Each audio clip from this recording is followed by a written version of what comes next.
안녕하세요. 저는 2년 전에 7년간의 결혼 생활을 마치고 싱글로 돌아온 41살 남성입니다. 아내와 헤어지게 된 건 여러 가지 이유가 있겠지만 제가 어리석었기 때문이죠. 착하고 알뜰한 아내 말만 믿고 모든 걸 맡겼는데 결국 그것 때문에 가정이 파탄나고 말았습니다. 이혼 후에는 6살이 된 딸을 혼자서 키우고 있습니다. 아직은 어려서 아무것도 모르지만 딸이 자란 뒤에 엄마의 빈자리를 느낄까봐 그게 가장 걱정이 됩니다. 오늘은 곤히 자고 있는 딸의 얼굴을 가만히 내려보다가 엄마가 떠올라 이렇게 사연을 적어봅니다. 2년 전에 엄마에게 해서는 안 되는 짓을 저질렀거든요. 부모가 되어보니 엄마가 저 때문에 얼마나 많은 마음고생을 했는지 알 수 있게 되었죠. 제 아버지는 초등학교 3학년 때 아사고로 돌아가셨습니다. 그때부터 엄마가 외동아들인 저만 보고 살아오셨죠. 여자 혼자 저를 키우면서 고생도 많이 하셨습니다. 하지만 엄마는 강하고 억척스러운 여장부셨습니다. 아버지가 살아계실 때는 두 분이서 식자재 도매상을 운영하셨거든요. 그런데 아버지가 돌아가시자 엄마가 혼자서 직원들을 부리면서 장사를 하셨습니다. 엄마는 알뜰하기로는 둘째가라면 서러울 정도였습니다. 10원 한 장도 함부로 쓰지 않으셨지만 저희들보다 가난한 사람들을 보면 아낌없이 도와주셨어요. 매달 정기적으로 고아원에 후원을 하셨고 자선단체에도 기부를 하셨습니다. 제가 왜 기부를 하냐고 물어보니까 엄마가 이렇게 말씀하셨습니다. 기부는 조금이라도 여유 있으면 해야 하는 거야.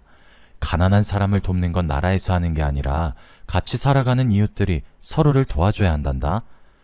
그러면서 제게 친구가 가난해 보인다고 놀리면 안 된다고 몇 번이나 말씀하셨죠. 제가 장난으로 친구들한테 가난해서 그러냐고 놀렸다고 엄청 혼이 났었거든요. 엄마는 자식인 제겐 엄하셨지만 이웃들에겐 한없이 인자한 분이셨어요. 가정교육에 엄격한 엄마 덕분에 저는 한 번도 삐뚤어지지 않고 학창시절을 보내게 되었습니다. 대학까지 졸업한 뒤 선배가 운영하는 벤처회사에 들어가게 되었죠. 벤처회사의 대표는 대학 시절부터 친하게 지내던 동아리 선배였습니다. 고민하지 않고 취업 대신 창업을 선택할 정도로 괴짜라서 과 동기 애들이 또라이라고 부르기도 하였습니다. 그 선배가 술을 먹을 때마다 마음에 남을 만한 명언을 해서 열정 넘치는 후배들이 좋아했던 것 같습니다. 선배가 했던 명언 중에 제가 기억하고 있는 명언이 한 가지 있는데요. 세상에는 두 가지 부류의 사람이 있어. 이미 만들어 놓은 길을 따라서 가는 사람과 없는 길을 만들면서 가는 사람이지. 나는 후자를 택하겠어. 선배가 이 말을 남기고 정말로 회사를 차려서 깜짝 놀랐습니다. 역시 천재는 실천력마저 남다르다고 생각했죠. 컴퓨터 프로그램을 전공했던 선배는 대학 시절부터 획기적인 아이디어를 자주 내놓았습니다. 미혼 남녀를 연결해주기는 소개팅 어플이 아직까지 대세일 텐데요. 선배가 그 소개팅 어플의 시초자였습니다. 그래서 선배가 남 밑에 들어가서 일하는 것보다 자기가 생각해낸 아이디어로 돈을 벌 수 있었던 것 같아요. 지금이야 그런 어플들이 많이 있지만 그 당시에는 정말 말도 안 되는 소리라고 외면당했습니다. 얼굴 한번 본 적 없는 남녀가 만날 거라고 상상조차 못했던 거였죠. 오히려 사람들의 경계심이 더 심해질 거라고 여겨졌습니다. 회원들의 신상을 철저하게 관리하는 결혼정보 회사들조차 정보를 사고 파니까요. 악의적인 사기꾼들이 판을 치는 마당에 모바일 앱을 통해 배우자를 찾으려는 사람들은 없을 거라고 생각했습니다. 하지만 선배는 포기하지 않았고 실패를 거듭한 끝에 앱을 만들어냈습니다. 지금은 이 어플이 젊은 사람들한테 큰 인기를 끌고 있죠. 저는 선배가 이끄는 회사에서 광고 영업과 마케팅을 담당했습니다. 아는 지인들에게 조금씩 투자를 받아서 시작한 터라 서비스를 확장해야 했지만 자금 압박이 있어서 어떻게 해야 하나 고민이 됐었는데요. 그때 구세주가 나타났습니다. 저희 회사에서 만든 앱이 서비스를 개시할 때부터 유심히 살펴보던 대형 모바일 통신업체 관계자가 대규모 투자를 약속한 것입니다. 전부터 지켜봤는데 아이디어도 좋고 타겟이 젊어서 아주 좋네요. 미혼 남녀들을 대상으로 한 광고도 요즘 많이 나오고 있어서 탐이 납니다. 혹시 규모를 키워볼 생각은 없으신가요? 이 제안을 받은 순간 머릿속에서 빵빠레가 울리는 줄 알았죠. 선배도 신이 나서 대형 모바일 통신업체 관계자와의 미팅이 끝나자마자 환호성을 질렀습니다.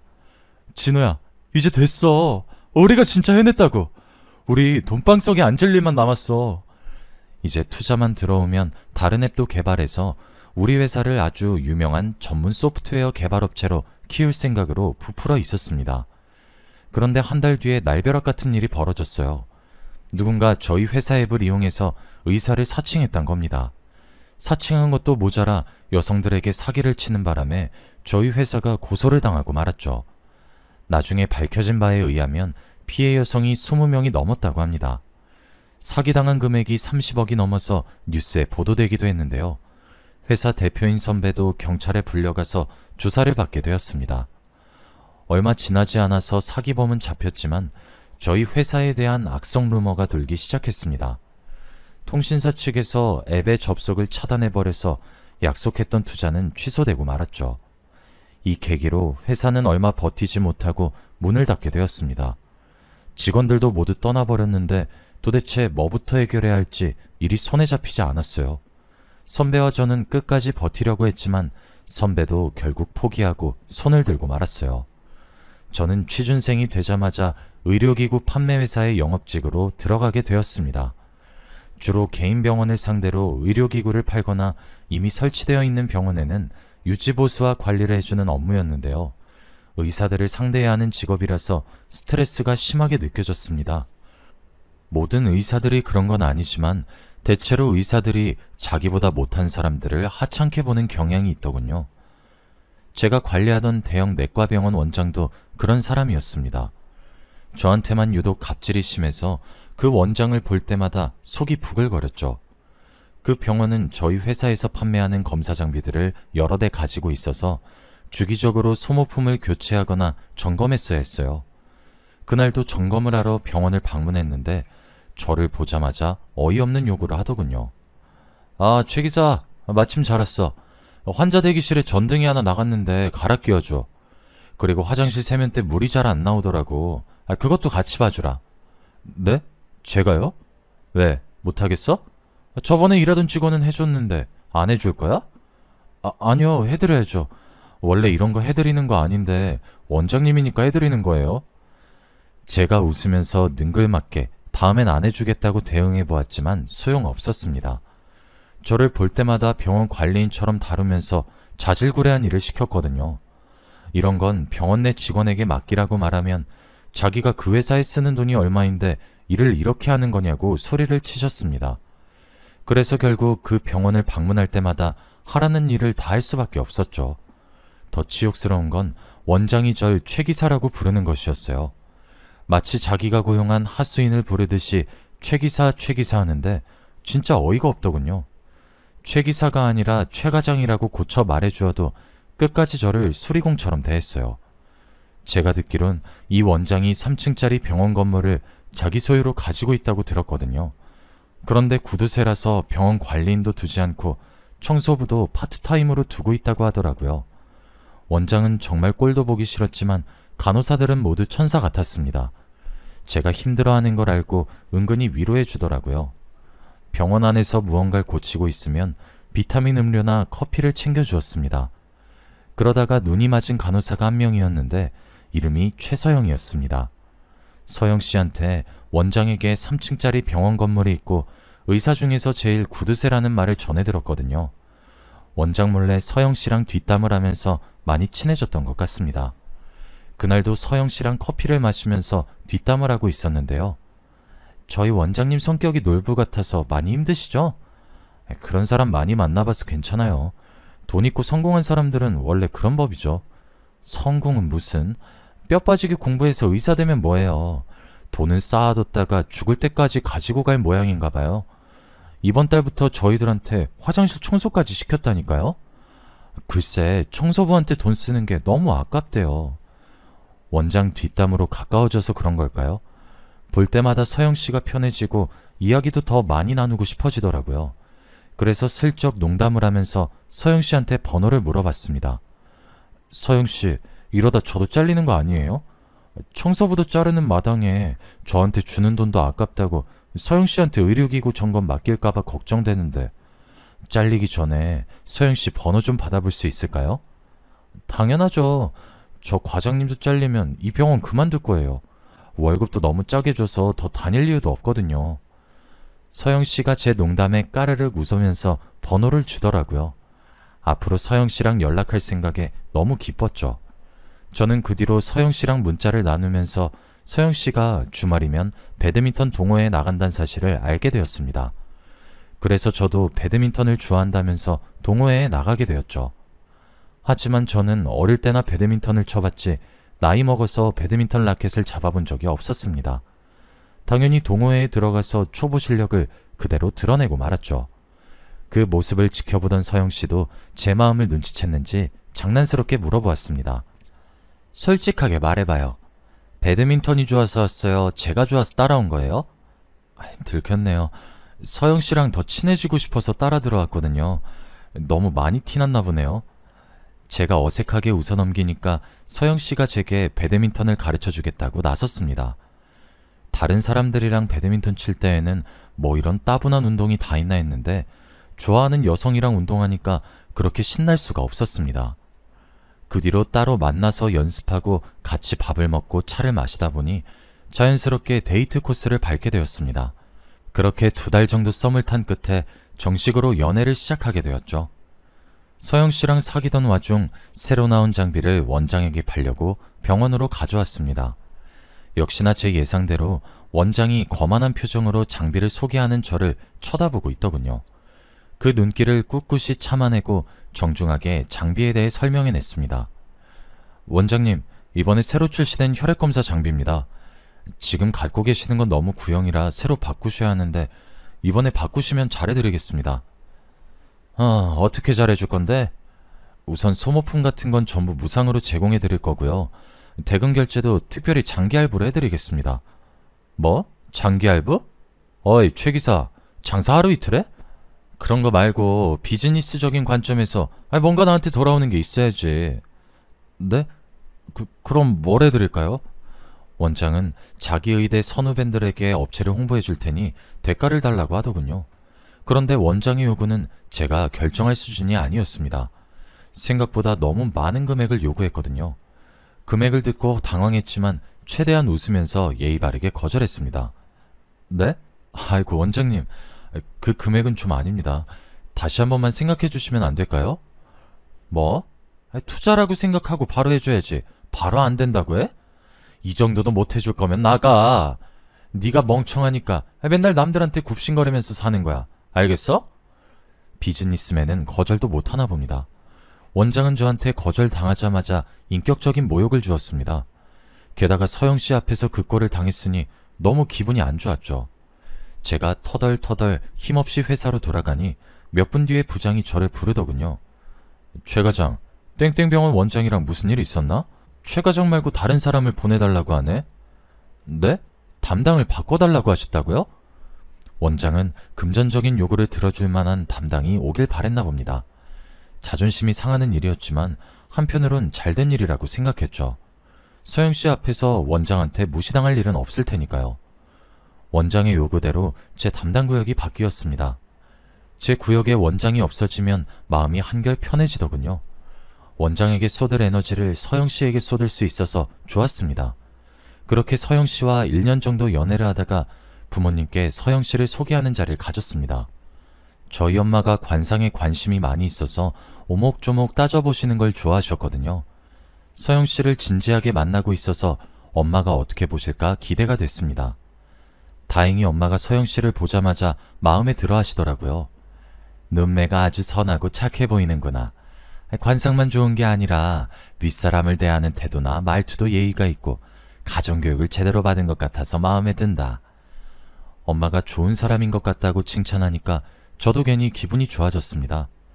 서영씨와는 한 달 뒤에 결혼식을 올리기로 하고 결혼식 준비를 하고 있을 때였어요. 결혼식을 보름 앞두고 있는데 제가 대전지사로 발령이 나버리고 말았습니다. 하지만 이미 엄마가 마련해 놓은 아파트가 있었습니다. 저 혼자 대전으로 가기에는 제 아내가 된 서영씨한테 미안했죠. 우리 아내를 두고 주말 부부로 지낼 수 없어서 대전에서 출퇴근하기로 결정했습니다. 하지만 아내는 결혼 후에 시댁살이를 자청했어요. 아니야, 우리 굳이 여기 살 필요 없잖아. 우리 신혼집은 전세로 돌리고 그 돈으로 대전에서 방 얻어서 지내. 대전에서 매일 출퇴근은 무리잖아. 나는 시댁으로 들어가서 어머님이랑 살게. 응? 정말로 시댁살이를 하겠다고? 당신 눈치 보일 텐데. 왜 눈치가 뭐야? 어머님이 나한테 뭐라고 한 적도 없는걸? 어머님 처음 만났을 때부터 친정엄마처럼 편했어. 어머님이라면 같이 살아도 좋을 것 같아. 당신이 그런 말 할 줄 몰랐는데. 고마워. 대전 가서도 여유 있을 때마다 꼭 올라올게. 응, 여보. 나도 시간 날 때마다 내려가서 당신 보러 갈게. 안 그래도 우리 엄마 몸도 안 좋아서 걱정이었는데 고마워. 우리 엄마 케어해주느라 힘들 텐데 무리해서 안 내려와도 돼. 아내가 웃으면서 너무 걱정하지 말라고 하는데 눈물이 나올 것 같더군요. 대전으로 내려가면 아내보다 혼자 있는 엄마가 걱정이긴 했습니다. 그런데 아내가 자처해서 시댁에 들어오겠다고 하니 너무 고마운 일이었죠.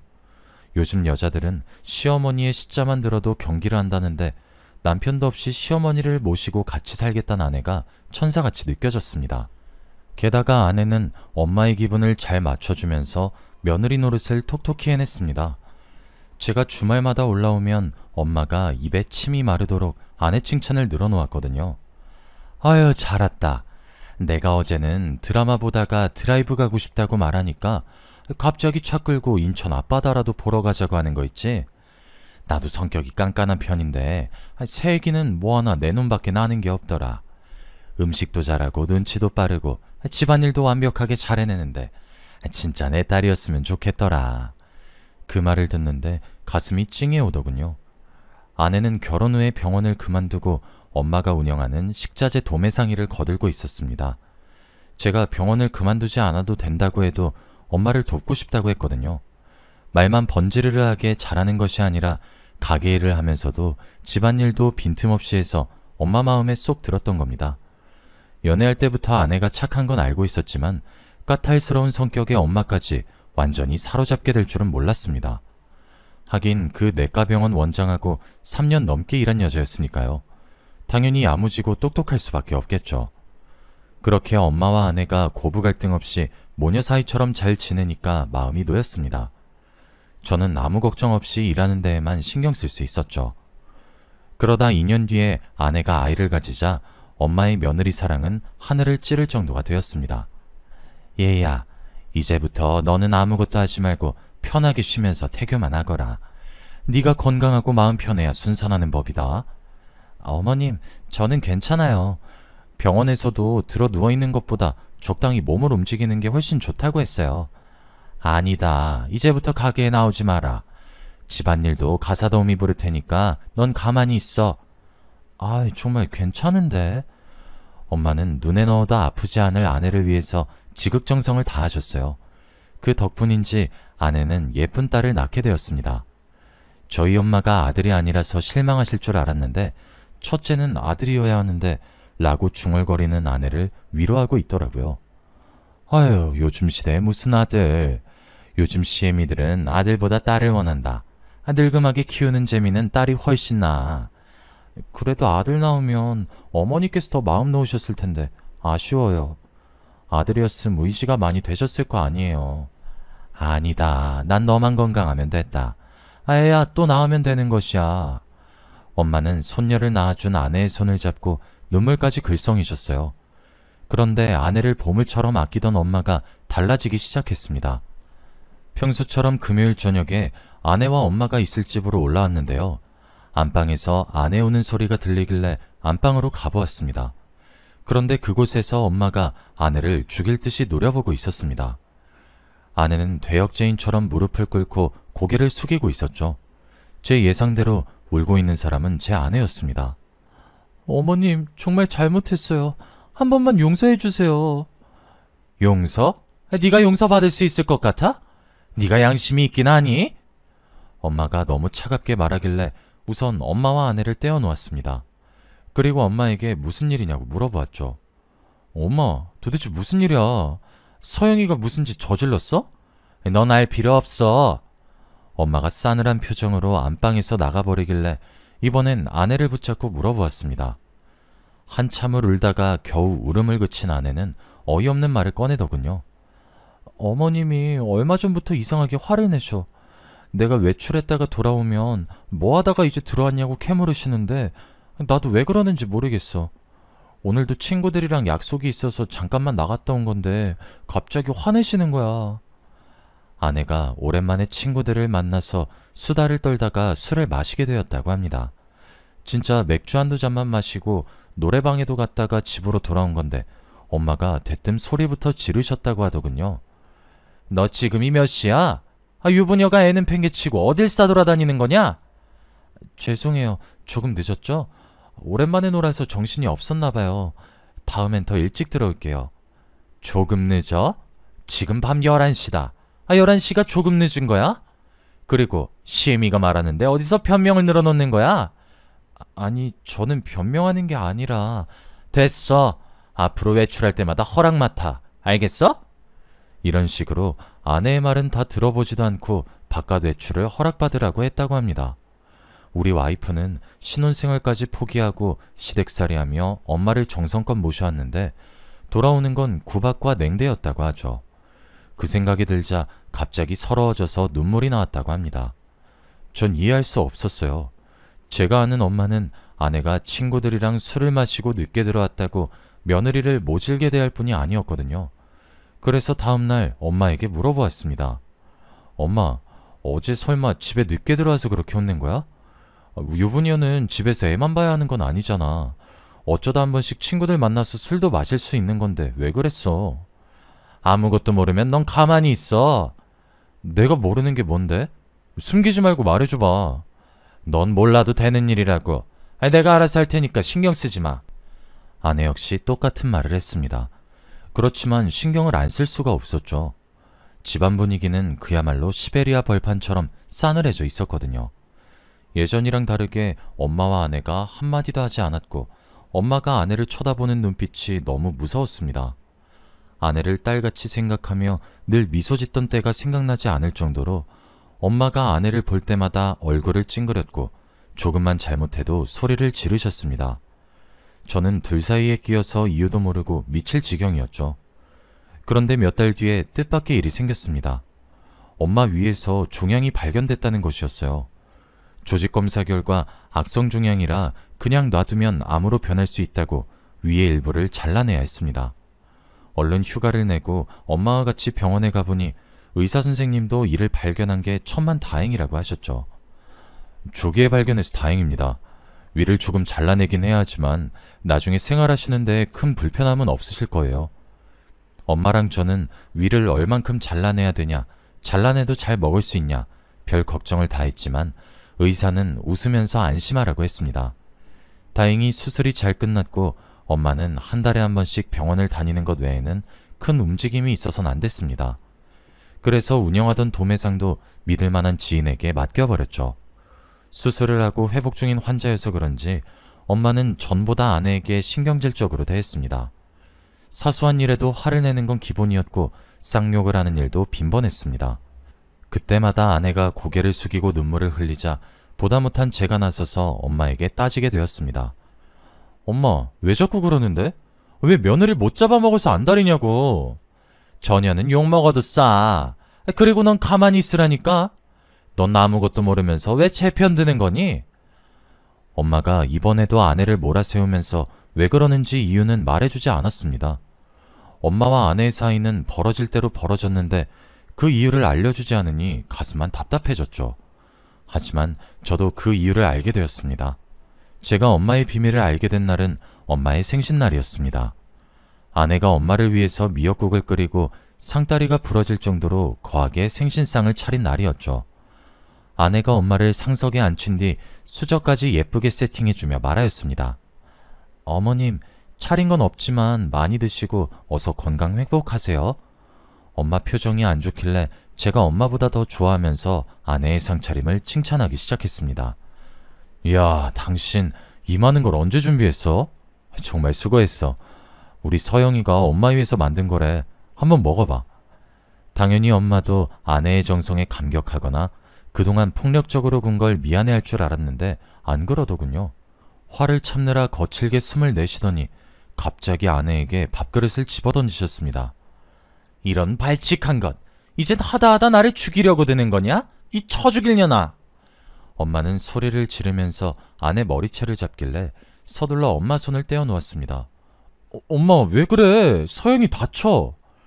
제가 아내를 감싸자 엄마가 생신상을 엎어버리면서 욕을 내뱉기 시작했습니다. 꼴도 보기 싫으니까 당장 나가! 아내에게 고함을 지르는 엄마는 제정신이 아닌 사람 같았습니다. 처음 보는 엄마의 모습에 겁이 나고 무서웠죠. 그래서 엄마가 잠잠해질 때까지 기다렸다가 아내와 함께 난장판이 된 집안을 치웠습니다. 바닥에 널브러진 음식을 줍다가 아내가 갑자기 눈물을 터뜨리며 제게 고백했죠. 여보, 나 더 이상 못 버티겠어. 뭐? 갑자기 무슨 소리야? 그동안 무슨 일 있었어? 그동안 당신한텐 숨기고 있었는데 이젠 말해야 되겠어. 아무래도 어머님이 치매인 것 같아. 당신도 봐서 알겠지만 작년부터 너무 달라지셨어. 아내의 말에 하늘이 무너지는 것 같은 절망감을 느꼈습니다. 누가 봐도 엄마의 행동이 이상해 보였지만 치매라고는 생각하지 못했습니다. 그런데 왜 숨겼어? 여자들 간의 문제라며. 어머님이랑 병원 가서 검사해봤거든. 그런데 치매라고 하는데 끝까지 거부하시더라고. 의사가 돌팔이 같다면서 당신한테 말하면 혀 깨물고 죽어버리겠다고 하는데 어떡해. 제가 집에 없을 때 엄마의 증상이 더 심해져서 고민이었다고 합니다. 엄마도 숨기고 싶어하고 어차피 말해봤자 요양원에 보내는 방법밖에 없어서 말하고 싶지 않았다고 하네요. 결국 아내도 지쳤는지 치매 클리닉에 보내보자고 하였습니다. 지금 당장 입원시키자는 거 아니야. 어머니가 어떤 상태인지 알아야 할 것 같아서. 나도 정말 이런 말 하고 싶지 않았는데 너무 힘들어서 버티기 힘들었어. 알았어 여보, 울지 마. 내가 봐도 엄마가 이상해진 것 같아. 당신 말대로 한번 해보자. 당연히 저는 엄마에게 치매 검사를 해보자고 요구했죠. 엄마는 둘이서 속닥거리더니 도대체 무슨 말을 한 거냐며 펄쩍 뛰며 치매가 아니라고 주장했습니다. 뭐? 치매? 그년이 시킨 거지? 나를 치매 걸린 노인으로 몰아세워서 가둬버리려고 수작 부리는 거 다 알아. 못 가. 난 절대 그런 데 못 간다고. 엄마, 제발 이러지 마. 엄마가 치매가 아니라면 갑자기 화내고 이런 이유를 말해줘야 할 거 아니야. 며느리가 왜 싫은데? 왜 나쁜데? 그게 진호야. 네가 전현한테 속고 있는 거야. 전현이 글쎄. 엄마가 무언가 말씀하시려던 순간이었어요. 그때 갑자기 우당탕 쓰러지는 소리가 들리길래 서둘러 거실로 나가보았습니다. 아내가 그동안 쌓인 스트레스 때문인지 쓰러져 있더라고요. 쓰러지면서 서랍을 밀쳐내서 물건이 떨어지고 액자가 깨져 있었습니다. 여보, 괜찮아? 지금 왜 이러는데? 제가 얼른 아내를 흔들어 깨워보았지만 일어나지 못했습니다. 그래서 얼른 119에 전화를 걸었죠. 그런데 엄마는 쓰러진 아내에게 엄살이다, 연기하는 거다 폭언을 내뱉고 있었습니다. 아내에게 쏟아진 욕짓거리를 듣는 순간 이성의 끈이 뚝 하고 끊어지고 말았죠. 엄마, 그냥 병원 입원해. 엄마가 지금 이런 식으로 행동하면 나 엄마랑 같이 못 살아. 뭐? 진호야, 네가 천연한테 속고 있는 거야. 난 정상이야. 이러지 마. 거기 들어가면 난 죽어. 끝까지 아내를 탓하고 욕하다니 더 이상 엄마 편을 들 수 없었습니다. 그 길로 구급차에 아내를 태우고 요양원에서 온 구급차에 엄마를 태웠는데요. 엄마는 저를 붙들고 아내가 바람을 펴서 그랬다고 애원했지만 듣지 않았습니다. 저는 요양원 직원들과 같이 엄마를 구급차에 태워버렸죠. 게다가 검사 결과가 나왔단 문자를 보고 병원에 가보니 엄마가 치매라고 했습니다. 치매가 확실한가요? 다시 한번 검사해보는 건 안 되죠? 다시 할 필요도 없습니다. 원래 치매 환자들의 가장 큰 특징이 자기는 절대 치매가 아니라고 하는 거거든요. 그것만 봐도 어머님의 치매 증세가 상당히 진행된 것 같습니다. 담당 의사는 엄마에게 입원이 필요하다면서 입원과 관련된 여러 가지 서류를 보여주었습니다. 저는 그 서류들에 사인을 해주었죠. 그리고 집으로 돌아가 아내와 술 한잔하면서 진지한 대화를 나누었습니다. 여보, 그동안 고생 많았어. 난 그것도 모르고 당신 오해했잖아. 아니야, 돈 버는 당신이 더 힘들지. 우리 어머니니까 당연한 거라고 생각하고 참아왔어. 엄마 증상이 좋아지면 2주 만에 퇴원하기도 한데 만약에 우리 엄마 퇴원하더라도 잘 부탁해. 많이 힘들면 내가 대전 사는 곳으로 엄마 모시던가 할게. 괜찮아. 괜히 사는 환경 바뀌면 어머님한테 더 안 좋을 거야. 당신은 어머님 걱정하지 말고 일만 열심히 해. 여보, 진짜 고마워. 당신이 아니었으면 버티기 진짜 힘들었을 거야. 진짜로 아내 아니었으면 일부터 그만두고 엄마를 돌봤을 겁니다. 좋은 아내를 둬서 다행이었죠. 그래서 저는 아내만 믿고 대전으로 내려와 일을 하고 있었습니다. 그런데 보름 뒤에 엄마에게서 충격적인 문자가 날라왔습니다. 그걸 보는 순간 너무 놀라서 아무 생각도 안 들더군요. 그저 덜덜 떨리는 손으로 엄마에게 전화를 걸 수밖에 없었습니다. 문자 확인했니? 그게 그년의 본 모습이야. 우리 손녀딸 생각해서 이혼할까봐 죽을 때까지 입 다물고 있으려고 했는데 이젠 사실을 밝혀야 되겠다. 안 그러면 내가 그년 손에 죽게 될 테니까. 그 말을 듣자마자 바로 회사에 휴가를 내고 요양원으로 달려갔습니다. 병실에서 만난 엄마는 아주 평온하기 그지없었죠. 표정이며 말투까지 제가 알고 있는 엄마의 모습이 맞았습니다. 제가 멍하니 엄마를 바라보고 있으니 엄마가 앉으라며 옆에 있던 의자를 내어주었습니다. 긴 이야기가 될 테니 우선 앉아봐라. 그날 엄마에게 그동안 무슨 일이 있었는지 모두 듣게 되었습니다. 아내에게는 내연남이 있었던 것이었습니다. 엄마가 그 사실을 알게 된 건 손녀딸을 보게 된 후부터라고 했죠. 언젠가부터 외출이 잦아지고 남자와 전화통화를 자주 하고 있어서 이상하게 생각하고 있었다고 합니다.